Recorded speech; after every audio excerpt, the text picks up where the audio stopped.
Namo Sang Hyang Adi Budaya, Namo Buddhaya. Bapak Ibu serta saudara-saudari Saudara, perkenalkan saya Upasaka Pandita Surya Robin Wijaya, Pandita Buddayana, MBI Kota Medan, perwakilan dari Pesamuan Umat Buddha Metayana Budi Center. Berbahagia sekali pada hari ini kita ketemu di acara pelatihan pranikah. Nah, di sini kali ini kita membahas tentang kesehatan keluarga landasan kebahagiaan. Bagaimana kesehatan keluarga dapat menjadi kebahagiaan dalam keluarga itu sendiri. Nanti kita bahas lebih lanjut.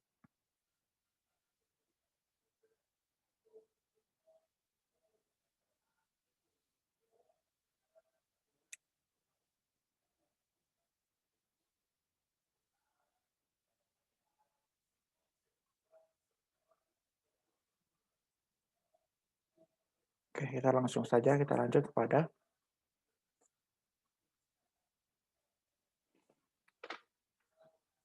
apa sih yang akan kita bahas pada presentasi daripada pelatihan kita hari ini adalah konsep dasar sehat dan bahagia, kemudian konsep dasar dari kesehatan reproduksi, relevansi kesehatan keluarga dengan perwujudan kebahagiaan, kemudian membangun kesehatan batin, memperkokoh ketahanan dan kesehatan keluarga. Tujuan dari pelatihan ini adalah memahami konsep dasar sehat dan bahagia dalam konteks keluarga, memahami konsep dasar kesehatan reproduksi, kesehatan pranikah, alat reproduksi laki-laki dan perempuan. Dapat mengkaitkan referensi keluarga, dapat mengkaitkan relevansi keluarga yang sehat dan pencapaian kebahagiaan.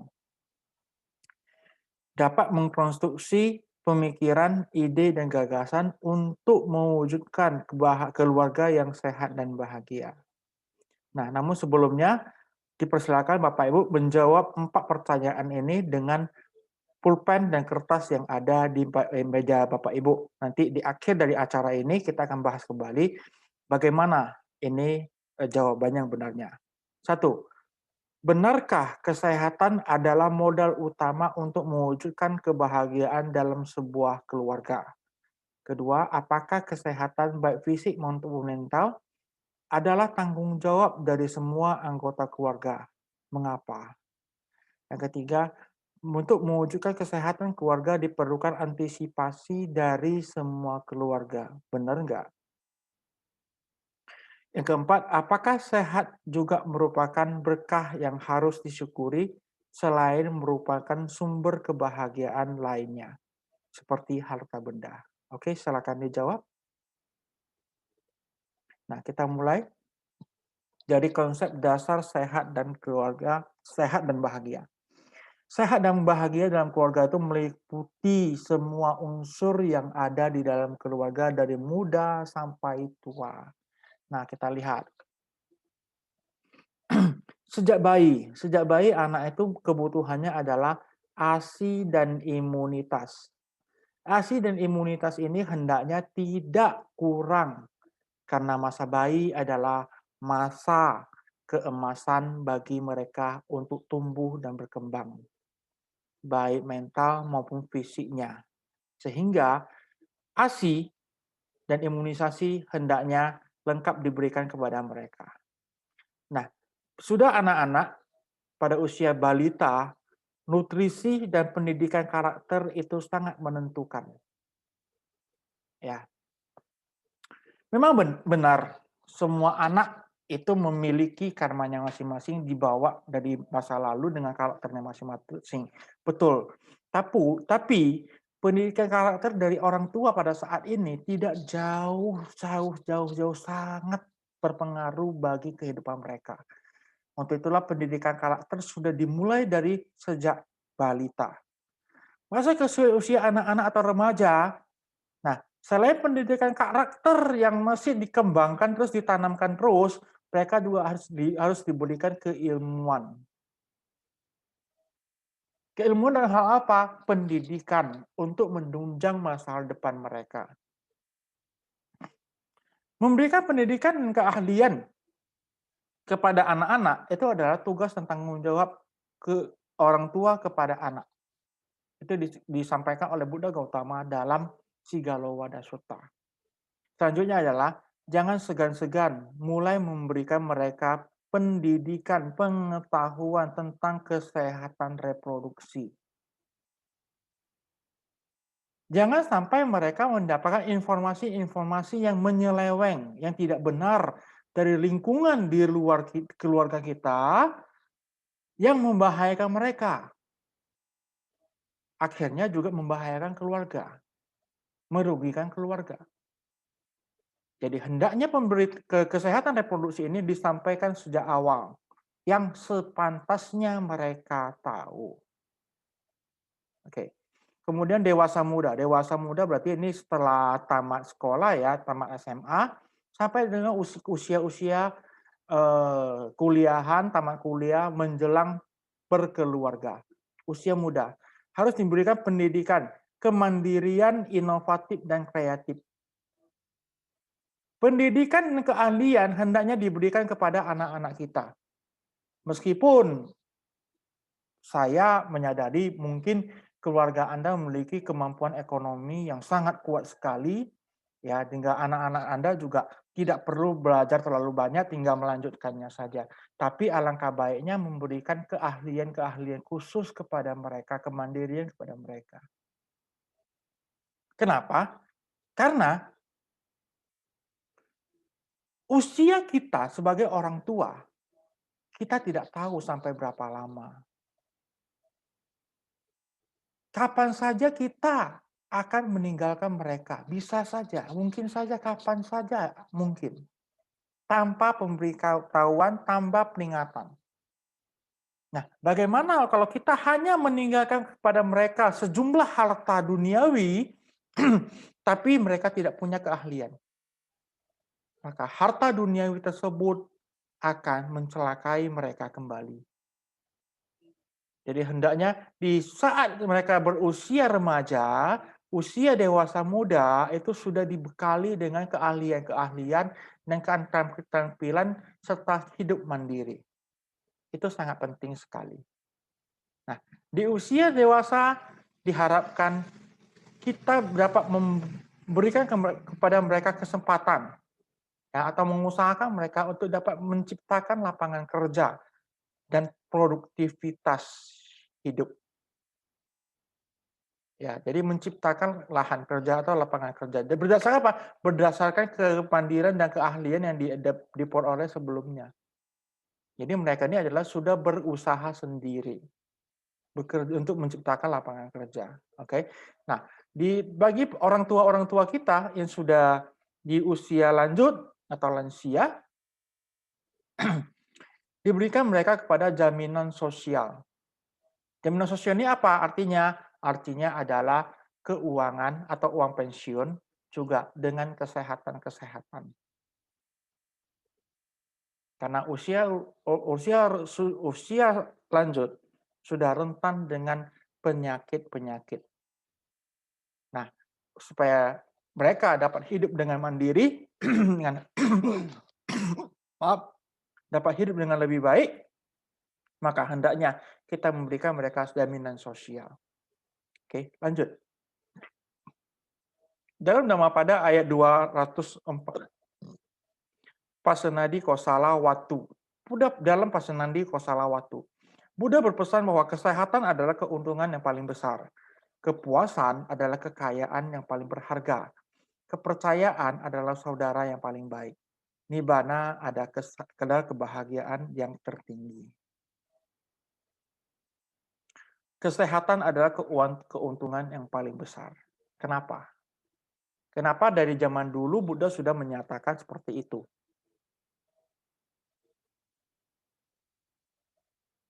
Ya kan? Nah, karena Buddha sudah membuktikan bahwa kesehatan itu keuntungan. Kenapa?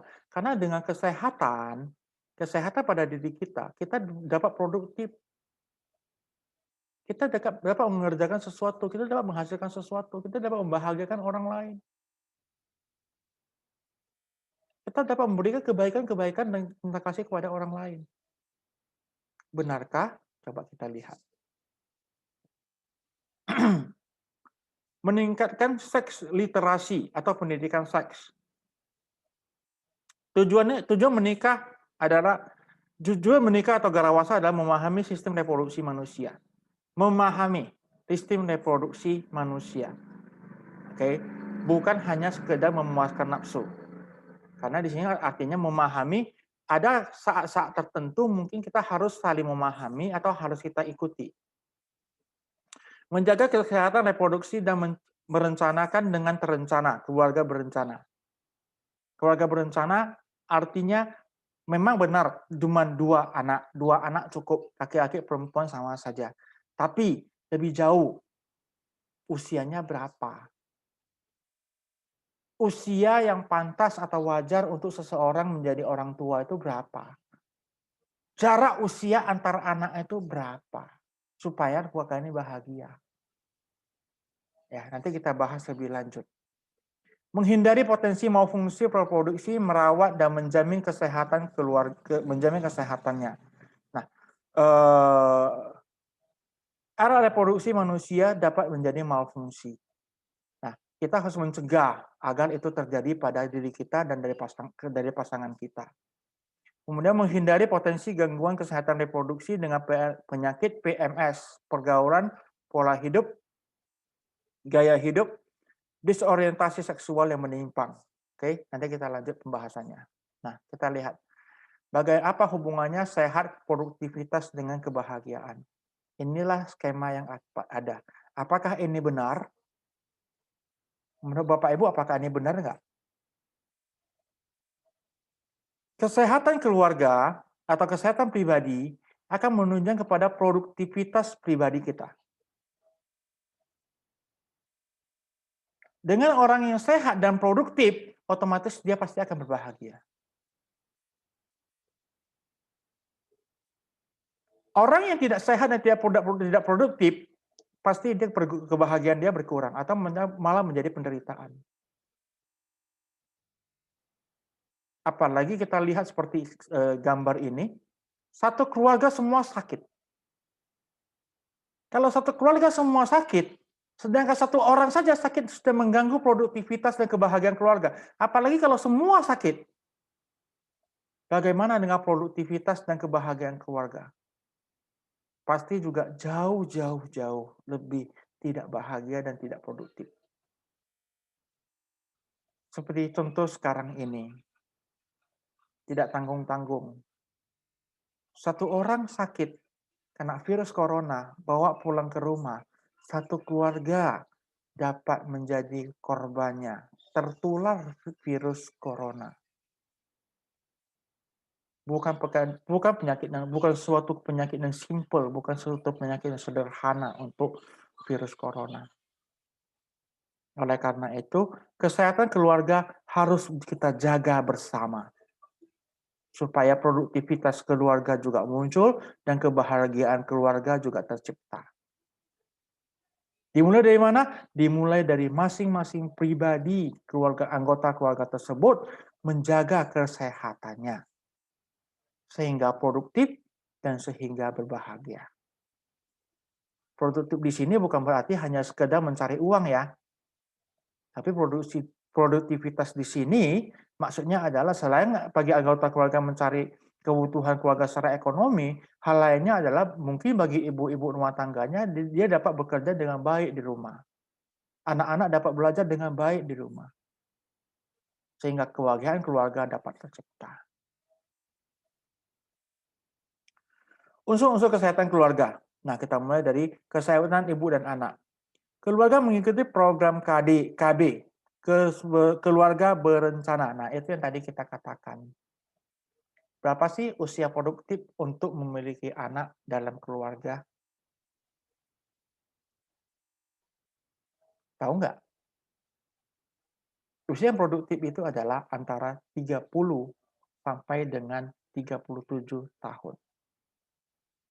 Atau yang lebih muda ada yang sekitar 26 tahun sudah mulai. Itulah masa-masa produktif keluarga. Kenapa? Supaya menjaga agar anaknya itu tumbuh besar di usia di usia orang tuanya masih juga belum terlalu tua. Nah, lalu bagaimana dengan jarak usia anak? Jarak usia anak hendaknya sekitar 4 sampai 5 tahun. Tidak terlalu jauh juga tidak terlalu dekat. Semua memiliki makna. Terlalu dekat, kasih sayang orang tua kepada anaknya terbagi. Dan anak sangat sensitif dengan hal itu. Dia akan dengan cepat merasa orang tuanya tidak menyayangi dia, tapi lebih menyayangi adiknya.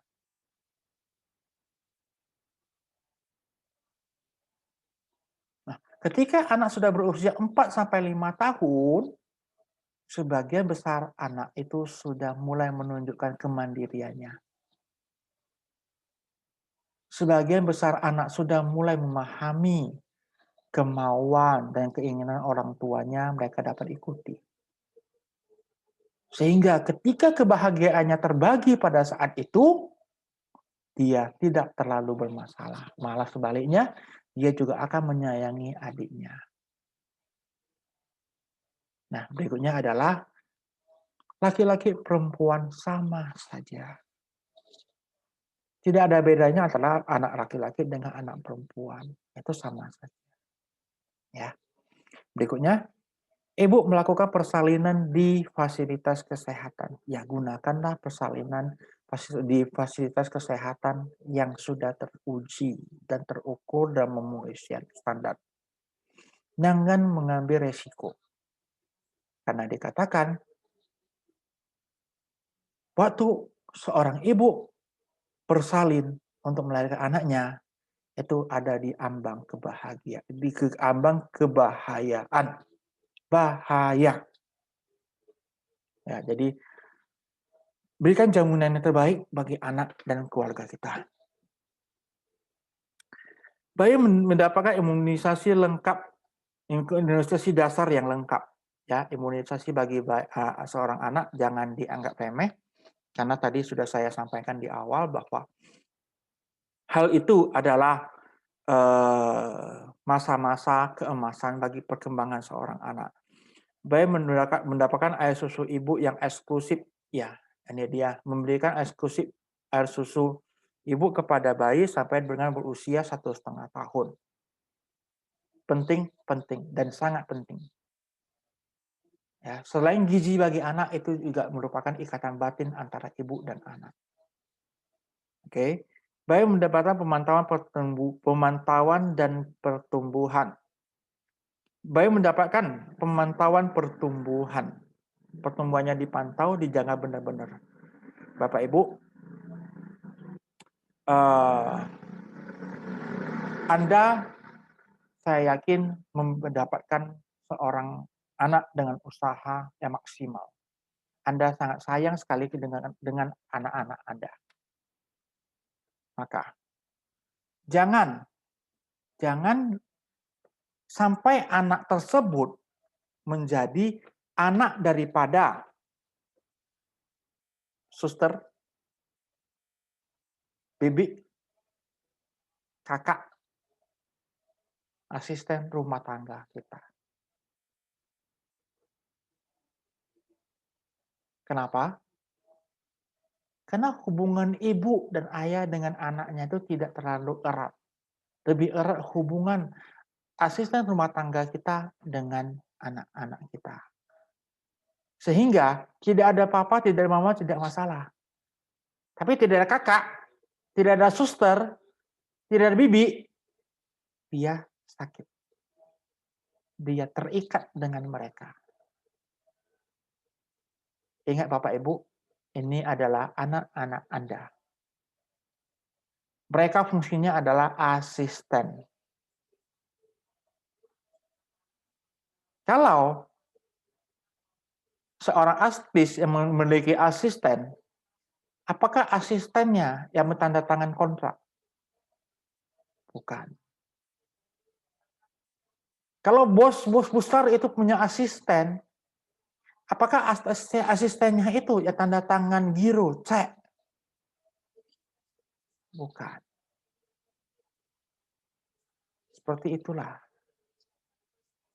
Hendaknya kita yang langsung merawat anak-anak kita. Namanya mereka asisten rumah tangga. Artinya, mereka hanya membantu kita untuk melaksanakan tugas utama kita. Bukan tugas utama kita diberikan kepada mereka. Ya, itu yang dapat saya pesankan. Kemudian, penderita tuberkulosis paru mendapatkan pengobatan sesuai dengan standar TBC. TBC akan menjadi berbahaya kalau tidak dirawat dengan baik. Nah, namanya kita sudah berkeluarga, kita satu keluarga. Jika ada yang terkena, itu sudah menjadi resiko bagi kita. Resiko bagi kita bukan berarti kita mengucilkan dia, atau tidak menghiraukan dia, atau menjauhkan diri kita dari dia. Tidak juga. Kita harus menjamin dia telah mendapatkan pengobatan dan perawatan yang sesuai standar. Sehingga tidak membahayai anggota keluarga lainnya.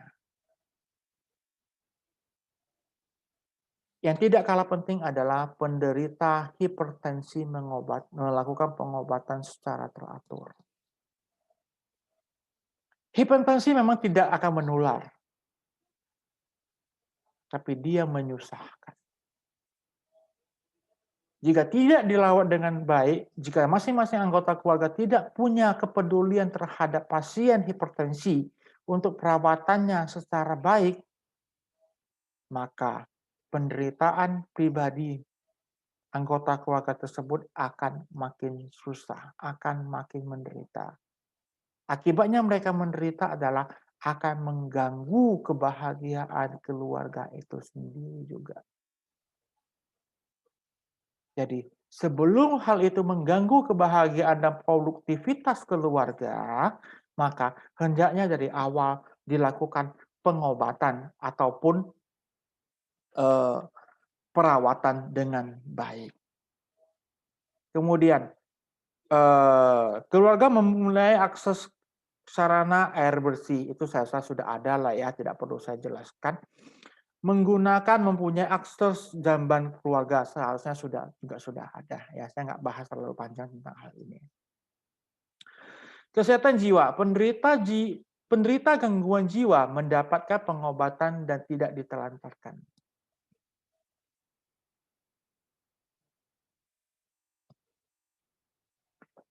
Seseorang dapat mengalami gangguan jiwa, dapat dikatakan itu adalah buah dari karma buruknya.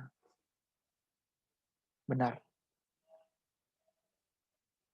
Seharusnya kita turut berempati dengan penderitaan yang telah dia miliki. Hendaknya kita membantu dia bagaimana menyelesaikan hal ini. Bukan malah ditelantarkan. Apalagi mereka adalah orang tua kita.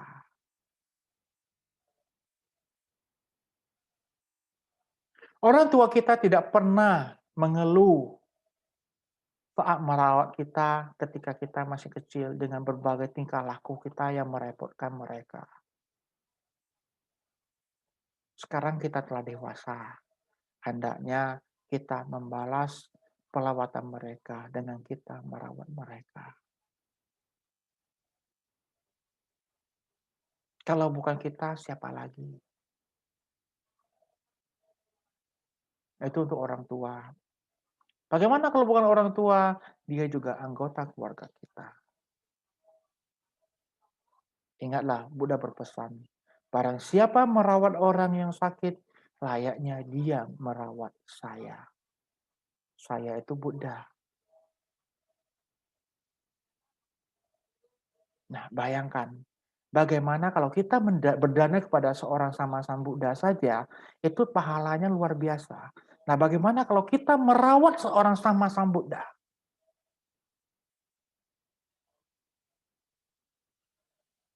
Kebajikan, keberkahan seperti apa yang akan kita peroleh?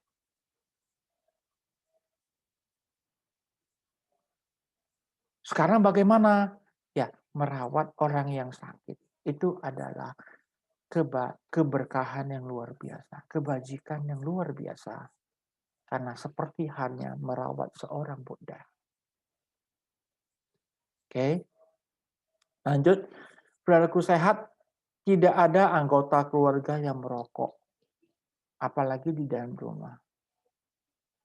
Apalagi istri Anda sedang hamil atau anak-anak Anda sedang kecil, masih kecil. Itu berharga sekali bagi mereka. Bagi Anda yang kuat, sistem imun Anda kuat, itu nggak masalah. Tapi baiknya juga nggak usah lah. Tapi bagi mereka yang lemah, itu berbahaya. Bahkan ada anak bayi yang sudah kanker dari dalam rahim ibunya. Coba bayangkan. Setelah dicek, apa yang terjadi? Si bapaknya merokok, si ibunya juga merokok. Anaknya jadinya kanker di sejak dalam rahim. Bayi yang dilahirkan, bayi yang sudah berkanker. Betapa menderitanya dia. Ya, demi cinta kasih kepada anggota keluarga, janganlah ada yang merokok. Kemudian keluarga sudah memiliki keluarga sudah menjadi anggota jaminan kesehatan sosial JKN seminimal-minimalnya, sekurang-kurangnya. Tetapi jika Anda sanggup, kenapa tidak memberikan asuransi, memberikan yang terbaik bagi keluarga Anda? Kalau kita belum sanggup memberikan kepada semuanya, paling tidak kita sebagai kepala keluarga, kita sebagai tulang punggung keluarga, kita sudah harus ada jaminan kesehatan bagi kita. Agar apa? Agar jika kita sakit, membutuhkan perawatan rumah sakit, tidak merepotkan anggota keluarga yang lain, istri kita, anak-anak kita, untuk mencari biaya asuransi, untuk mencari biaya rumah sakit untuk mengobati kita.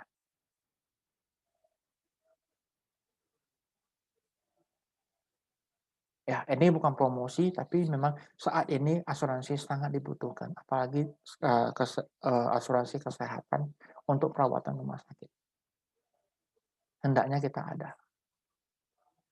Oke, kita lanjut. Pikiran atau mental adalah pembutuh kebahagiaan keluarga. Ya, disampaikan oleh Buddha dalam ayat Dhammapada ayat 1, Caku palatera watu. Pikiran adalah pelopor. Dari segala sesuatu pikiran adalah pelopor dari segala sesuatu. Pikiran adalah pemimpin. Pikiran adalah pembentuk. Bila seseorang berbicara atau berbuat dengan pikiran jahat, maka penderitaan akan mengikutinya bagaikan anak roda berdati mengikuti langkah kaki lembu yang menariknya. Ya. Dalam kesehatan keluarga, kesehatan pribadi, pikiran adalah yang paling penting. Dengan menjaga kesehatan pikiran, kita menjaga kesehatan pribadi kita.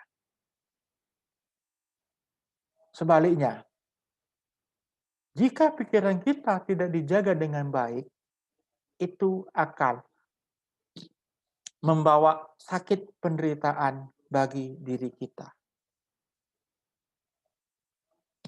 Aktivitas yang mendukung kesehatan mental. Selain pikiran, inilah hal yang perlu dihindari. Hindari percekcokan dan perkelahian.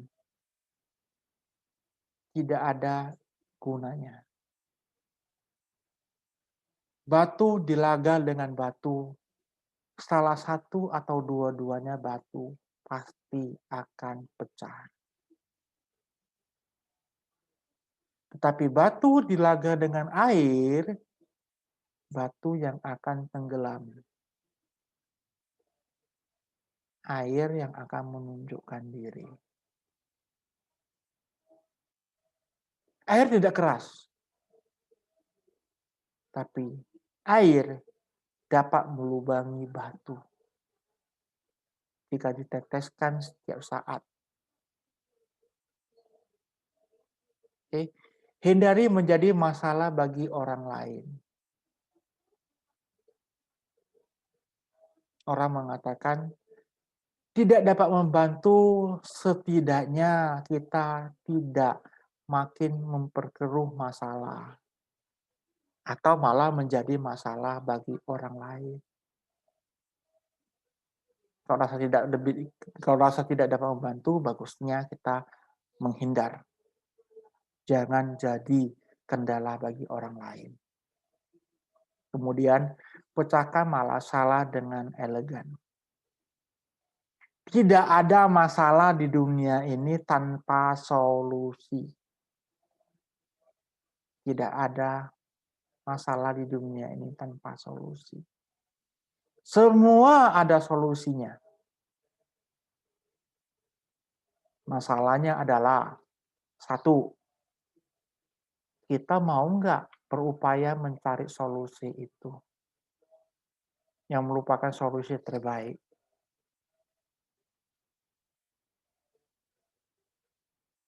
Kedua,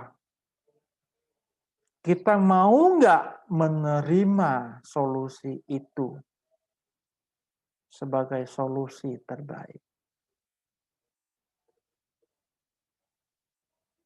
Sehingga dapat kita simpulkan bahwa tidak ada masalah tanpa solusi.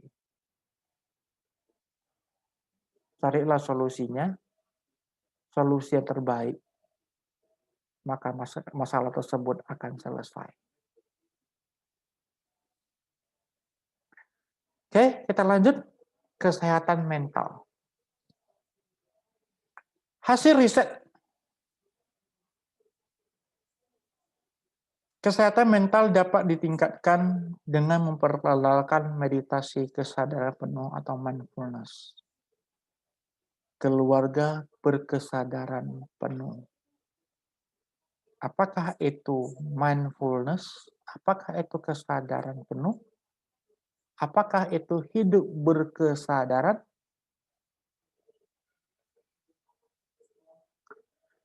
Buddha Gautama sudah menyampaikan bagi kita untuk senantiasa melatih pikiran kita, melatih konsentrasi kita.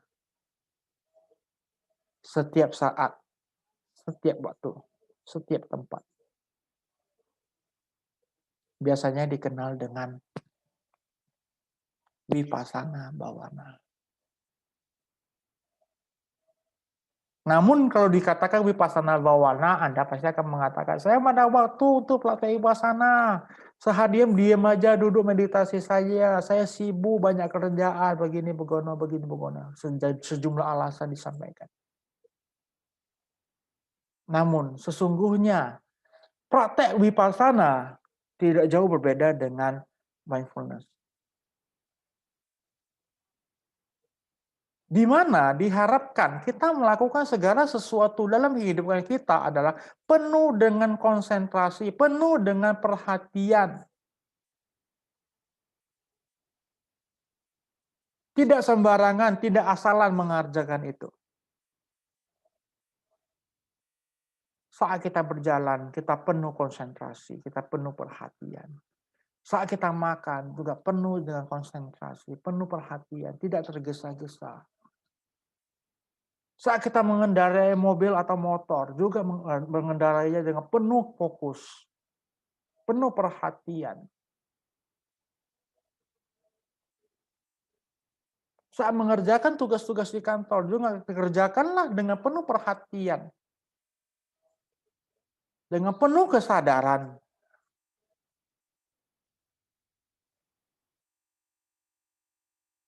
Pikiran, ucapan, perbuatan, tuangkan semua ke dalam satu fokus, dalam satu titik. Apa yang sedang kita kerjakan pada saat itu. Itulah mindfulness.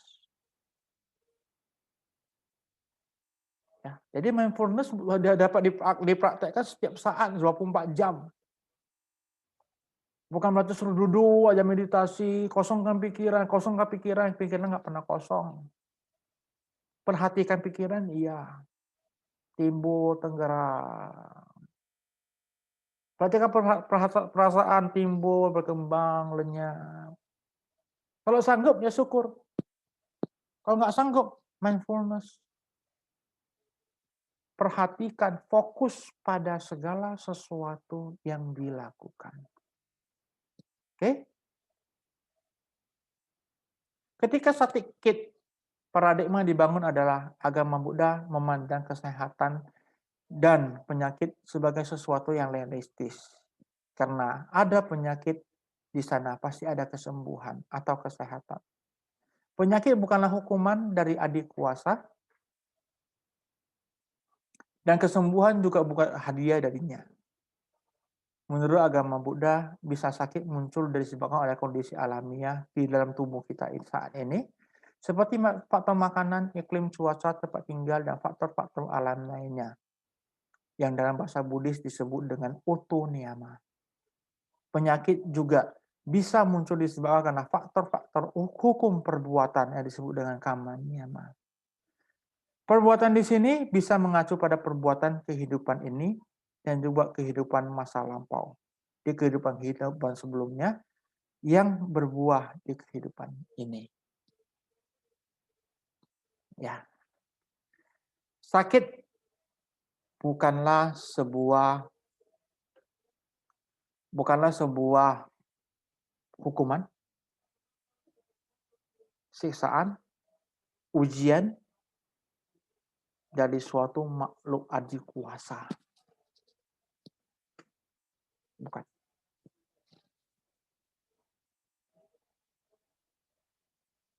Sakit dikarenakan kita ada kesalahan atau ketidaksesuaian dalam makan, tempat tinggal, pergaulan, cuaca, iklim. Atau kalau semua sudah sesuai, semua biasanya tidak ada masalah, tiba-tiba muncul suatu penyakit bagi kita, mungkin juga itu adalah buah karma buruk kita yang berbuah.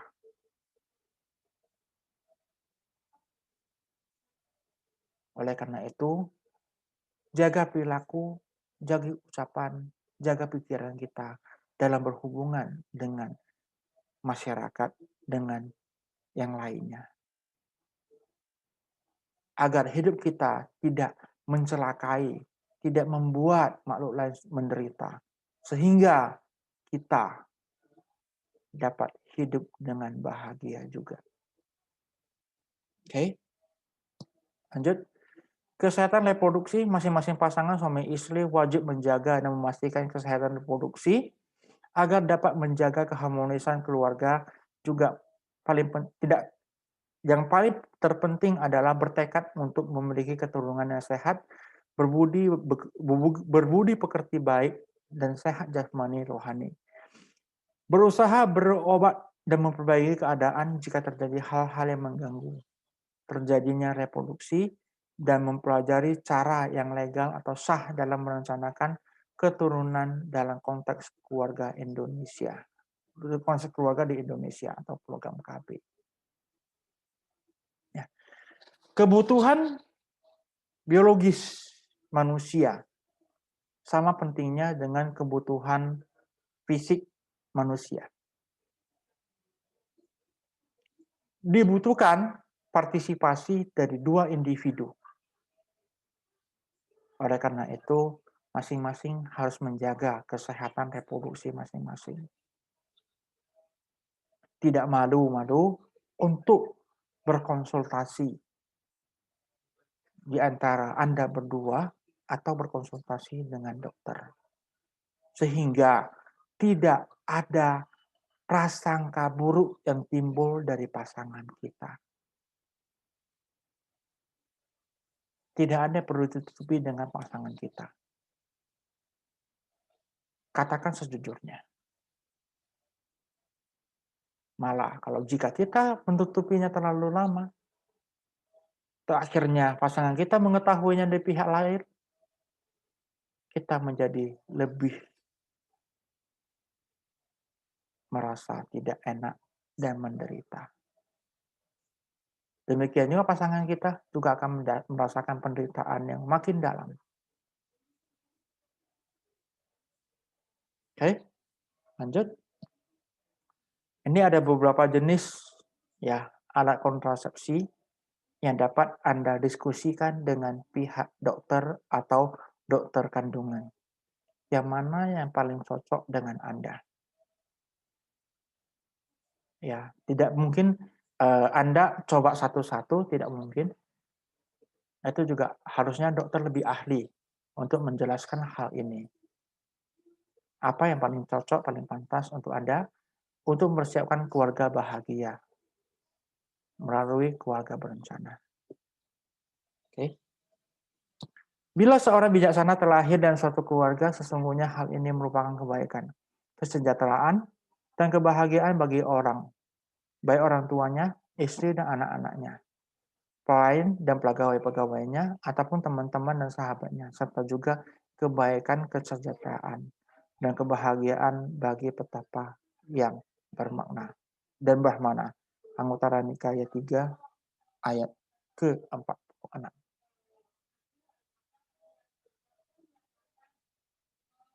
Apa maksudnya? Hendaknya kita memiliki keluar anak yang bijaksana, berbukti pekerti luhur, berguna bagi masyarakat, bagi keluarga, masyarakat, dan bangsa dan negara. Pesan dari seorang guru kepada saya,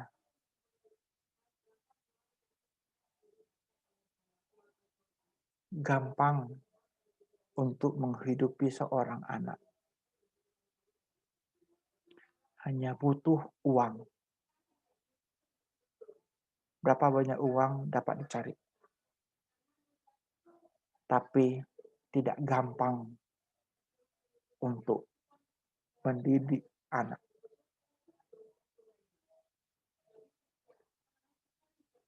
Salah mendidik anak artinya mencelakai keluarga, masyarakat, bangsa, dan negara. Masalahnya bukan membesarkan anak, tapi masalahnya ada di mendidik anak. Apalagi zaman globalisasi saat ini, informasi sangat gampang diperoleh oleh siapa saja, dari mana saja. Makanya Anda sudah berkeluarga, Anda bermaksud untuk memiliki anak dan keturunan, persiapkan diri Anda untuk mendidik anak sebaik-baiknya. Jangan sampai menjadi sumber masalah bagi keluarga, masyarakat, bangsa, dan negara. Oke, demikian yang saya sampaikan. Namo Sang Hyang Adi Budaya, Namo Buddhaya.